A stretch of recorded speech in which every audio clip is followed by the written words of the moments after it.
I mean, that was certainly a contributor to burnout, major contributor to bitterness. Um, I think that everywhere that I worked, I would say, like, tried, I mean, as best with what they were given, but what they were given was never enough. Um, I was too young in my career to fully understand how the number of nurses, got chosen in Baltimore. I was never really interested when I worked at that other ER in St. Paul.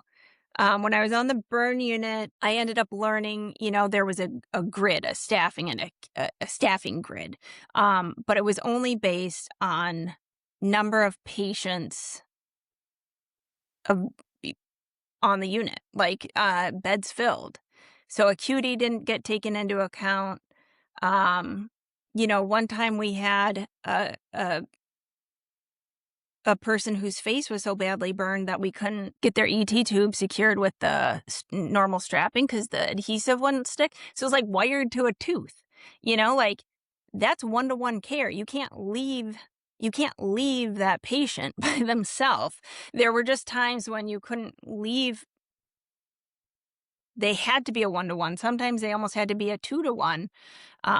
And the staffing grids never took that into account. So everyone else was either running around like chickens with their heads cut off, or a charge nurse was taking patients. That was always really tough. Um, I don't have hard evidence, but I have heard from multiple reliable sources that many hospitals, including ones I have worked for, often nurse managers get bonuses, and oftentimes they are based on how closely they come in to meet their budget.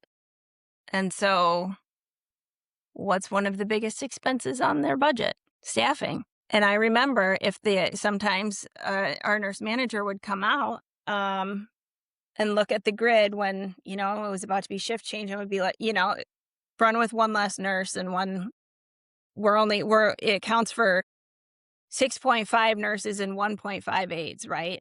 Run with 6 and 1. Why? That we didn't see any benefit of that. I mean, it was literally our backs that were breaking.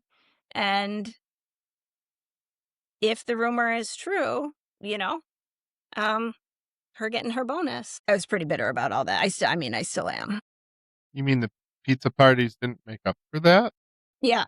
Yeah, the pizza parties. I can't even remember some of the nurse appreciation jokes that, you know, or it'd be like, go leave the unit for 15 minutes to get a chair massage. It's like, who's going to cover?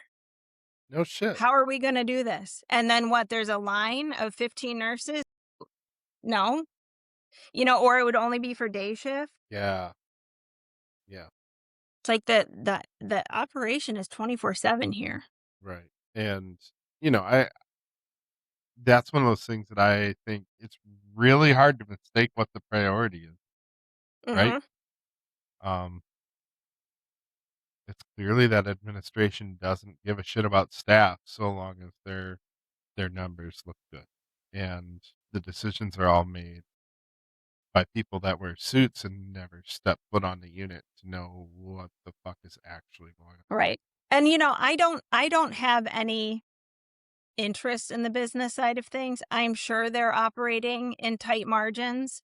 I'm sure that has to do with insurance reimbursement. I'm sure that it all has to do with late stage capitalism, right? If we want to get abstract and philosophical about all of this, but at the end of the day, patients can't get the care that they need or deserve because of suits making decisions that affect care. Yep. Well, patients aren't getting the care they need, and the care providers are burning out and Yeah. hurting themselves Yeah. Yeah. to try to make things work.